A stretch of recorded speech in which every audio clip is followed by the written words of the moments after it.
Now, I've owned a lot of cars in my life, and if you're a car person, you already know how this goes. You buy one because you've wanted it for years. You tell yourself, this is the one. This is the car you're going to keep. Then something else catches your eye. Something newer comes out. Something faster comes out. You start looking at horsepower numbers, 0 to 60 times, interiors, technology, and before long, you're thinking about the next car. But owning this C6 Corvette has taught me something that I don't think I completely understood when I was younger. See, at some point, it stops being about having the newest car, and it even stops being about having the fastest car. It becomes about the connection you have with the car you already own.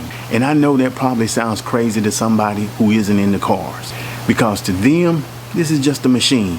It's fiberglass, aluminum, rubber, wiring, and a bunch of parts bolted together. But if you've owned a car long enough, especially one that you've put your own time, money, and personality into, you know that's not really what it becomes. The C6 has become part of my story.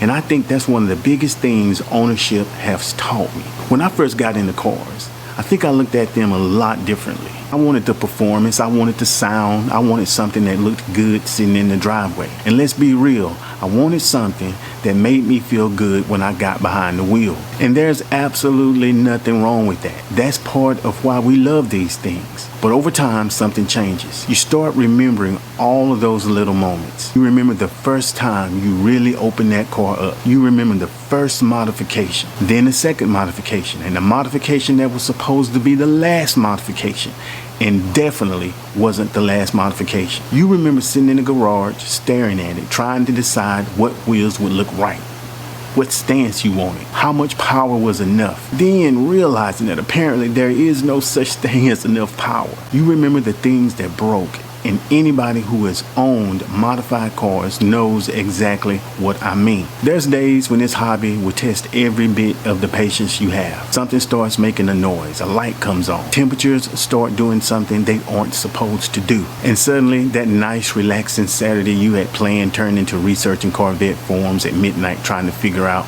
what in the world is going on. Then comes the money, and sometimes a whole lot of money. There have definitely been moments where I've looked at this car and thought, man, I could have just left this thing stock. I should have just left it stock. And about 5 minutes later, I'm looking at another part for it. That's the sickness. And if you know, you know. But even those frustrating moments become part of the connection, because now you've been through something with this car. You've fixed it. You've improved it. You've learned something. Maybe you made a mistake. Maybe you spent money twice because you tried to save money the first time. That's part of it too. And eventually, you look at the car differently. You just don't see a C6 Corvette anymore. You see your C6 Corvette. There might be thousands of them out there, and there is. Some might have the same color. Some might have similar wheels, if not the same wheels. Some might make even more horsepower. Some might be cleaner. Some might be worth more money, but they're not yours. They don't have your history attached to them. And I think that's where the emotional connection really starts. See, because cars become timestamps in our lives. Think about that for a second. When you look at a car you've owned 10 or 20 years ago, you usually don't just remember the car. You remember who you were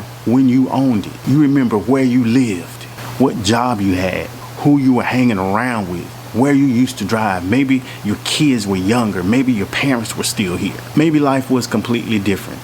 And all it takes is seeing one of those cars on the road, and suddenly your mind goes right back there. That's powerful. And that's something horsepower numbers can't measure. And there's no dyno sheet for that. You can't put a price on it in Kelley Blue Book. And that's probably why selling certain cars can be so hard, because logically, selling a car should be simple. What is it worth? What can I replace it with? Does the car perform better? Is it more comfortable, more reliable, better technology? But emotionally, those aren't always the questions we're really asking. Sometimes the real question is, am I ready to let go of this part of my life? And I think that's why you hear some guys say something like, I sold my car 20 years ago and I still wish I had it. Notice they don't usually say, I wish I had the money it was worth. They say, I wish I still had the car. Because somewhere along the way, that machine became connected to memories. And I'm starting to understand that more and more with this C6. There are newer Corvettes. They're better.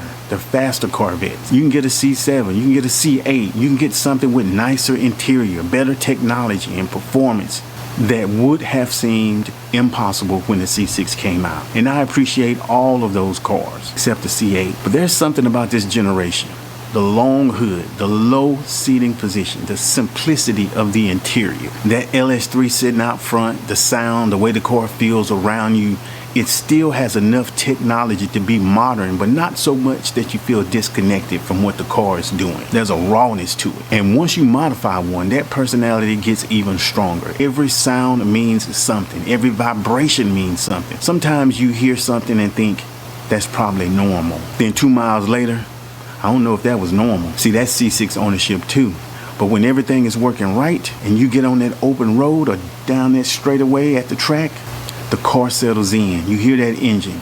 You put your foot into it. You remember exactly why you've put up with everything else. That moment makes sense of all of it. And I think that's the lesson this car has really taught me. The best car isn't necessarily the one with the highest horsepower. It's not necessarily the newest car. It's not even necessarily the most expensive car. Sometimes the best car is simply the one that still makes you turn around and look at it after you've parked. The one you think about when you haven't driven for a while. The one that has frustrated you enough that you've threatened to sell it. I've been there. And then you wash it. You stand back. You look at it and think, no, I can't sell this thing. Because at that point, you're not making a decision about a piece of machinery anymore. You're making a decision about memories, about experiences, about a chapter of your life. And maybe one day I'll decide that chapter is finished. Maybe one day something else will take its place. That's always possible. But owning a C6 has taught me not to rush that decision, because cars can always be replaced. You can always buy another Corvette. You can always build another engine. You can always make more horsepower. But you can't buy back the years you spent with a particular car. You can't recreate exactly who you were during those years. See, that's the part of car ownership nobody really talks about when you're shopping for one. Nobody tells you that somewhere between buying it, driving it, modifying it, breaking it, fixing it, and making memories in it, you might accidentally get attached to the damn thing. And that's where I'm at with this C6. It isn't perfect. It definitely cost me some money, more than what I would like to admit to. It probably cost me a few headaches I could have lived without too. But every time I think about what I would replace it with, I eventually come back to the same thought. The next car might be better on paper, but it won't have this car's story. Not yet. And maybe that's what I finally learned after all these years of loving cars. Sometimes the car you spent all your time trying to make better ends up changing you a little bit too.